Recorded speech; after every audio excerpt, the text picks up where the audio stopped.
মুসলিম ব্যক্তির দিন গ্রহণ করার উৎস হচ্ছে কোরআন এবং সুন্নাহ। সে আকীদাই হোক অথবা ফিকহি মাসলা মাসাইলি হোক, হ্যাঁ, আহকাম হোক, ইবাদত হোক, মামলাত হোক, সবকিছু। তাহলে এক হচ্ছে আকীদা, মানে বিশ্বাস। কি কি বিশ্বাস করব? তাই বিশ্বাস করবেন যা কোরআন হাদিসে আছে, কোরআন এবং সহিহ হাদিস দ্বারা প্রমাণিত, তাই বিশ্বাস করবেন। বিশ্বাস করবেন না যে আব্দুল কাদের জিলানী বিনা ওযুতে নেওয়া যাবে না, সব শিরকি কুফরি কথা বিশ্বাস করবেন না। বা তারা কিছু দিতে পারে, তারা মরেও মরে না, জীবিত শক্তিশালী, তারা শুনতে পারে, সব শিরকি কুফরি কথা বিশ্বাস করবেন না, কারণ এগুলো কোরআন হাদিস বিরোধী কথা।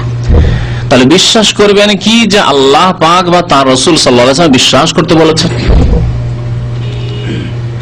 দাজ্জাল বিশ্বাস করবেন, এই জন্য কোরআন সুন্নাহয় আছে। হ্যাঁ, কিয়ামতের বড় বড় লক্ষণ ইয়াজুজ মাজুজ, তার মধ্যে একটি বিশ্বাস করবেন। পশ্চিম দিক থেকে সূর্য উঠে কিয়ামত হবে, বিশ্বাস করবেন, কোরআন সুন্নাহর কথা। এইভাবে কোরআন সুন্নাহয় যেসব বিশ্বাসের কথা আছে তাই বিশ্বাস করবেন। তার মধ্যে মৌলিক বিষয় হচ্ছে 6টি। হ্যাঁ, আল ঈমান বিল্লাহ, আল্লাহর প্রতি ঈমান, ওয়া মালায়েকাতি, ফেরেশতাগণের প্রতি ঈমান, ওয়া কুতুবি, আল্লাহর কিতাব সময়ের প্রতি ঈমান, রাসূলি, রাসূলগণের প্রতি ঈমান, ওয়াল ইয়াউমিল আখির, পরকালের প্রতি ঈমান, ওয়াল কদর খাইরি ওয়া শাররি, ভালো মন্দ, ভাগ্য, তকদিরের প্রতি ঈমান। না দেখে কি বিশ্বাস করবে? আল্লাহ পাক বলেছেন ইউমিনুনা বিল গায়ব, না দেখে বিশ্বাস করে। হ্যাঁ, যা আল্লাহ এবং তার রাসূল না দেখে বিশ্বাস করতে বলেছেন,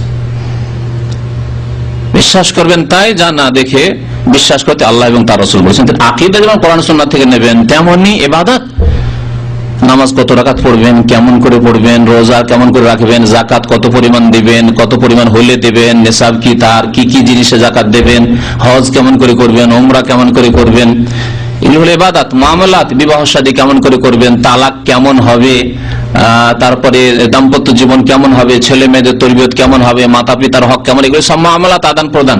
কেনা বেচা কেমন হবে, ব্যবসা বাণিজ্য কেমন হওয়া উচিত, কোন ব্যবসা হারাম, কোন কোন বিষয়গুলি যদি বা বস্তুগুলি ব্যবসায় চলে আসে তাহলে হারাম হবে, ইত্যাদি।